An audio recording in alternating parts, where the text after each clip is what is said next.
Hi friend, welcome to Kavya Naina cooking channel. ನಾನು ಸುಷ್ಮಾ. ಬನ್ನಿ, ಇವತ್ತು ಸಮರ್ ಸ್ಪೆಷಲ್ ಆಗಿ ಒಂದೊಳ್ಳೆ ರೆಸಿಪಿನ ತಗೊಂಡು ಬಂದಿದ್ದೀನಿ. ಆರೋಗ್ಯಕ್ಕೂ ಕೂಡ ತುಂಬಾ ಒಳ್ಳೆಯದು, ದೇಹಕ್ಕೆ ತಂಪು ಕೂಡ ಅಂತ ಹೇಳ್ಬೋದು. ಏನಪ್ಪಾ ಅಂದ್ರೆ ನವಣಕ್ಕಿ ಮೊಸರನ್ನ ಮಾಡಿ ತೋರಿಸ್ತಾ ಇದ್ದೀನಿ ನಿಮ್ಗೆ. ಅಂದ್ರೆ ಇಂಗ್ಲಿಷ್ ಅಲ್ಲಿ ಕೂಡ ಇದನ್ನ ಪಾಕ್ ಸ್ಟೈಲ್ ಮಿಲೆಟ್ ಅಂತ ಕೂಡ ಕರೀತಾರೆ. ನೋಡಿ, ಈ ತರ ಸಣ್ಣದಾಗಿ ಇರುತ್ತೆ, ನೋಡಿರ್ಬೇಕು ನೀವು. ನಮ್ಮ ಉತ್ತರ ಕರ್ನಾಟಕದಲ್ಲಿ ಜಾಸ್ತಿ ಸಿಗುತ್ತೆ ಇದು. ನಾವು ಇದರಿಂದ ಹೋಳಿಗೆ ಕೂಡ ಮಾಡ್ತೀವಿ, ತುಂಬಾ ಚೆನ್ನಾಗಿರುತ್ತೆ. ಇವಾಗ ಈ ನವಣಕ್ಕಿನ ಬಳಸ್ಬಿಟ್ಟು ನಾನು ಮೊಸರನ್ನ ಮಾಡಿ ತೋರಿಸ್ತಾ ಇದ್ದೀನಿ. ತುಂಬಾ ಡಿಫರೆಂಟ್ ಆಗಿ ತೋರಿಸ್ಕೊಡ್ತಾ ಇದ್ದೀನಿ. ಯಾವಾಗ್ಲೂ ನೀವು ಅನ್ನದಿಂದ ಮಾಡಿ ಮೊಸರನ್ನ ಮಾಡ್ಕೊಂಡಿರ್ತೀರಾ. ಇವತ್ತು ನಾನು ನವಣಕ್ಕಿನ ಬಳಸಿ ನಾನು ನಿಮಗೆ ಮೊಸರನ್ನ ಮಾಡೋದು ಹೇಗೆ ಅಂತ ತೋರಿಸ್ಕೊಡ್ತಾ ಇದ್ದೀನಿ. ಇವಾಗ ನಾನು 1 ಕಪ್ ಆಗುವಷ್ಟು ನವಣಕ್ಕಿನ ತಗೊಂಡಿದ್ದೀನಿ. ಚೆನ್ನಾಗಿ ಒಂದ್ 3-4 ಬಾರಿ ಇದನ್ನ ತೊಳ್ಕೊಂಡು ಬರ್ತೀನಿ. ನೋಡಿ, ನಾನು ಚೆನ್ನಾಗಿ ಒಂದ್ 3 ಬಾರಿ ತೊಳ್ಕೊಂಡು ಕುಕ್ಕರ್ಗೆ ಹಾಕೊಂಡಿದ್ದೀನಿ. ಇದಕ್ಕೆ ಈಗ 1 ಕಪ್ ಅಷ್ಟು ನವಣಕ್ಕಿ ತಗೊಂಡಿದ್ದೀನಿ. ನಾನಿಲ್ಲಿ 4 ಕಪ್ ಅಷ್ಟು ನೀರನ್ನ ಸೇರಿಸ್ಕೊತಾ ಇದ್ದೀನಿ. ಹಾಗೆ ರುಚಿಗೆ ಸ್ವಲ್ಪ ಉಪ್ಪನ್ನ ಸೇರಿಸ್ಕೊಳ್ಳೋಣ. ಇವಾಗ ಇದನ್ನ ಚೆನ್ನಾಗಿ ಒಂದ್ಸತಿ ಮಿಕ್ಸ್ ಮಾಡ್ಕೊಳ್ಳೋಣ.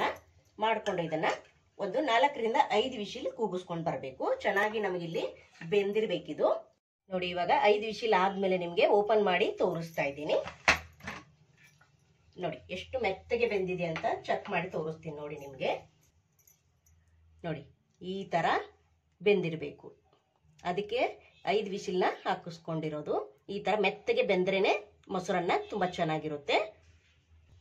ಇದನ್ನ ಚೆನ್ನಾಗಿ ಒಂದ್ಸತಿ ಮಿಕ್ಸ್ ಮಾಡ್ಕೊಂಡು ತಣ್ಣಗಾಗೋದಕ್ಕೆ ಬಿಡೋಣ. ಅಲ್ಲಿವರೆಗೂ ಒಂದು ಒಗ್ಗರಣೆ ಮಾಡ್ಕೊಳ್ಳೋಣ. ಬನ್ನಿ, ಚಿಕ್ಕದ ಒಂದು ಬಾಳ್ಗೆನ ಇಟ್ಕೊಂಡಿದ್ದೀನಿ. ಇವಾಗ ಎಣ್ಣೆನ ಹಾಕೊಳ್ಳೋಣ. ಒಂದು 4 ಸ್ಪೂನ್ ಅಷ್ಟು ಎಣ್ಣೆನ ಹಾಕೊಳ್ಳೋಣ. ಎಣ್ಣೆ ಚೆನ್ನಾಗಿ ಬಿಸಿ ಆಗಲಿ. ಎಣ್ಣೆ ಚೆನ್ನಾಗಿ ಬಿಸಿಯಾಗಿದೆ. ಈಗ ಸಾಸಿವೆನ ಸೇರಿಸ್ಕೊಳ್ಳೋಣ. ಸಾಸಿವೆ ಚಿಟಾಪಟ ಅಂದಮೇಲೆ ಕರಿಬೇವು ಕೂಡ ಸ್ವಲ್ಪ ಸೇರಿಸ್ಕೊಳ್ಳೋಣ. ಹಾಗೆ ಇಲ್ಲಿ ಕಡಲೆಬೇಳೆ ಕೂಡ ಸೇರಿಸ್ಕೊತಾ ಇದ್ದೀನಿ. ಹಾಗೆ ಒಂದು ಬ್ಯಾಡಗಿನ ಮುರಿದ್ಬಿಟ್ಟು ಸೇರಿಸ್ಕೊತಾ ಇದ್ದೀನಿ. ಹಾಗೆ ಇಲ್ಲಿ ಸ್ವಲ್ಪ ಗೋಡಂಬಿನ ತಗೊಂಡಿದ್ದೀನಿ, ಅದನ್ನು ಕೂಡ ಹಾಕೊಳ್ಳೋಣ. ಇವಾಗ ಚೆನ್ನಾಗಿ ಇದನ್ನ ಫ್ರೈ ಮಾಡ್ಕೊಳ್ಳೋಣ. ತುಂಬಾ ಅಂದ್ರೆ ತುಂಬಾ ಚೆನ್ನಾಗಿರುತ್ತೆ ಫ್ರೆಂಡ್ಸ್. ನೀವು ಕೂಡ ಒಂದ್ಸತಿ ಟ್ರೈ ಮಾಡಿ ನೋಡಿ. ಈ ಬೇಸಿಗೆಗೆ ಹೇಳಿ ಮಾಡಿಸಿದ ತಂಪಾದ ಒಂದು ಆಹಾರ ಅಂತಾನೆ ಹೇಳ್ಬಹುದು. ಇನ್ನು ಯಾರೆಲ್ಲ ಚಾನಲ್ಗೆ ಸಬ್ಸ್ಕ್ರೈಬ್ ಮಾಡ್ಕೊಂಡಿಲ್ಲ, ಪ್ಲೀಸ್ ಹೋಗಿ ಸಬ್ಸ್ಕ್ರೈಬ್ ಮಾಡ್ಕೊಳ್ಳಿ.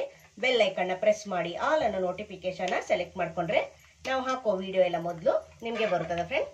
ಆಗ ಎಲ್ರಿಗಿಂತ ಮುಂಚೆ ನೀವೇ ನೋಡಬಹುದು. ನೋಡಿ, ಇವಾಗ ಒಗ್ಗರಣೆ ಚೆನ್ನಾಗಿ ಫ್ರೈ ಆಗಿದೆ. ಇವಾಗ ಆಫ್ ಮಾಡ್ಕೊಂಡಿದ್ದೀನಿ.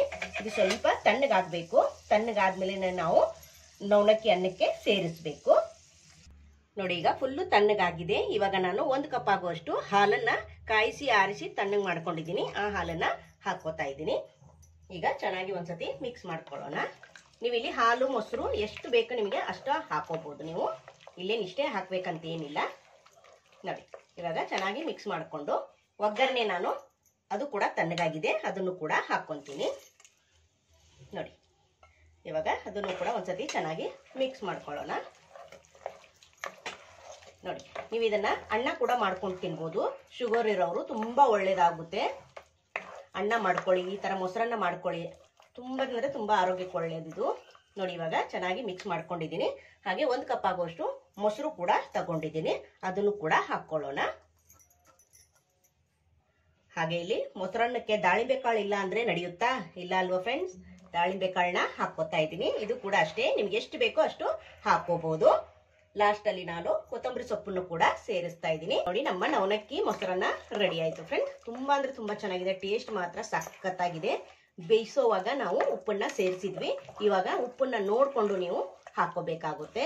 ನೋಡಿ, ಎಷ್ಟು ಚೆನ್ನಾಗಿ ಬಂದಿದೆ ಅಂದ್ರೆ ಪರಿಮಳ ಮನೆ ತುಂಬಾ ಘಮ ಘಮ ಅಂತ ಇದೆ ಫ್ರೆಂಡ್ಸ್. ಯಾವಾಗ್ಲೂ ಒಂದೇ ತರ ಅನ್ನ ಮೊಸರನ್ನ ಮಾಡ್ಕೊಂಡು ತಿಂತಾ ಇರ್ತೀರಾ. ಒಂದ್ಸತಿ ನೋಡಿ ಈ ತರ ಮಾಡ್ಕೊಂಡು ತಿನ್ನಿ. ನೀವೇ ಪದೇ ಪದೇ ಮಾಡ್ಕೊಂತೀರಾ. ಶುಗರ್ ಇರೋರ್ಗಂತೂ ತುಂಬಾ ಒಳ್ಳೇದು. ಈ ತರ ಅವಾಗವಾಗ ಮಾಡ್ಕೊಂಡು ತಿಂತಾ ಇರಿ. ಹಾಗೆ ಇಲ್ಲಿ ಹಿಂಗಿನ ಪುಡಿನ ಹಾಕೊಳ್ಳೋಣ. ನಾನು ಅವಾಗ್ಲೇ ಒಗ್ಗರಣೆಗೆ ಹಾಕೋದು ಮರ್ತೋಗ್ಬಿಟ್ಟೆ, ಅದಕ್ಕೋಸ್ಕರ ಇವಾಗ ಹಾಕೋತಾ ಇದ್ದೀನಿ. ಒಂದ್ ಅರ್ಧ ಚಮಚದಷ್ಟು ಹಾಕೊಂಡ್ರೆ ಸಾಕು. ಇಲ್ಲಿ ನಮ್ಮ ನವಣಕ್ಕಿ ಮೊಸರನ್ನ ರೆಡಿ ಆಯ್ತು ಫ್ರೆಂಡ್ಸ್. ಎಷ್ಟು ಸಿಂಪಲ್ ಅಂತ ನೋಡ್ಕೊಂಡ್ರಲ್ಲ, ತುಂಬಾ ರುಚಿಯಾದ ಮೊಸರನ್ನ ಇದು. ಒಂದ್ಸತಿ ಟ್ರೈ ಮಾಡಿ ನೋಡಿ, ನಿಮ್ಗೂ ಕೂಡ ಇಷ್ಟ ಆಗುತ್ತೆ. ಹೊಸಬ್ರು ಯಾರಾದ್ರೂ ನಮ್ಮ ಚಾನಲ್ ನೋಡ್ತಾ ಇದ್ರೆ ಪ್ಲೀಸ್ ಸಬ್ಸ್ಕ್ರೈಬ್ ಮಾಡ್ಕೊಂಡು ನೋಡಿ. ವಿಡಿಯೋನ ಎಲ್ಲೂ ಕೂಡ ಸ್ಕಿಪ್ ಮಾಡಬೇಡಿ, ಪೂರ್ತಿಯಾಗಿ ವಿಡಿಯೋ ನೋಡಿ ಸಪೋರ್ಟ್ ಮಾಡಿ ಫ್ರೆಂಡ್ಸ್. ನಮ್ಮ ವಿಡಿಯೋಗಳು ನಿಮಗೆ ಏನಾದರೂ ಯೂಸ್ಫುಲ್ ಅನ್ಸಿದ್ರೆ ನಿಮ್ಮ ಫ್ಯಾಮಿಲಿ ಫ್ರೆಂಡ್ಸ್ಗೆಲ್ಲ ಶೇರ್ ಮಾಡಿ. ಆದಷ್ಟು ಸಿಂಪಲ್ ಆಗಿ ರೆಸಿಪೀಸ್ನ ತೋರಿಸ್ಕೊಡ್ತಾ ಇದ್ದೀನಿ. ನೋಡಿ ಇವಾಗ ರೆಡಿ ಆಯಿತು ನಮ್ಮ ಮೊಸರನ್ನ. ಇವಾಗ ಸರ್ವ್ ಮಾಡ್ಕೊಳ್ಳೋಣ ಬೌಲ್ಗೆ.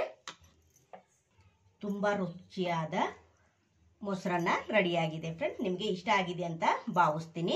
ನೋಡಿ, ನಿಮ್ಗೆ ಇನ್ನೂ ಹಾಲು ಮೊಸರು ಜಾಸ್ತಿ ಬೇಕಂದ್ರೆ ಹಾಕೊಂಡು ಇನ್ನೂ ಕೂಡ ತೆಳುವಾಗಿ ಮಾಡಿಕೊಂಡು ತಿನ್ಬೋದು. ಇದು ಆರಿದ ಮೇಲೆ ಈ ಥರ ಗಟ್ಟಿನೇ ಆಗುತ್ತೆ. ಆಮೇಲೆ ನಿಮಗೆ ತಿನ್ನೋವಾಗ ನೀವು ಇದರಲ್ಲಿ ಹಾಲು ಮೊಸರು ಸೇರಿಸ್ಕೊಂಡು ಸ್ವಲ್ಪ ತೆಳುವಾಗಿ ಕೂಡ ಮಾಡಿಕೊಂಡು ತಿನ್ಬೋದು. ತುಂಬ ಅಂದರೆ ತುಂಬ ರುಚಿಯಾಗಿತ್ತು ಫ್ರೆಂಡ್ಸ್. ನೋಡ್ತಾ ಇದ್ದೀರಾ, ಸಖತ್ತಾಗಿ ಬಂದಿದೆ. ನೀವು ಕೂಡ ಒಂದ್ಸತಿ ಟ್ರೈ ಮಾಡಿ ನೋಡಿ. ಈ ವಿಡಿಯೋ ನಿಮಗೆ ಇಷ್ಟವಾದರೆ ಪ್ಲೀಸ್ ಲೈಕ್ ಮಾಡಿ, ಶೇರ್ ಮಾಡಿ, ಕಮೆಂಟ್ ಮಾಡಿ, ಸಬ್ಸ್ಕ್ರೈಬ್ ಮಾಡ್ಕೊಳ್ಳಿ. ನಮ್ಮ ವಿಡಿಯೋ ನೋಡಿದ್ದಕ್ಕಾಗಿ ನಿಮ್ಮೆಲ್ಲರಿಗೂ ಧನ್ಯವಾದಗಳು. Thank you for watching. ನಮಸ್ಕಾರ ಫ್ರೆಂಡ್ಸ್.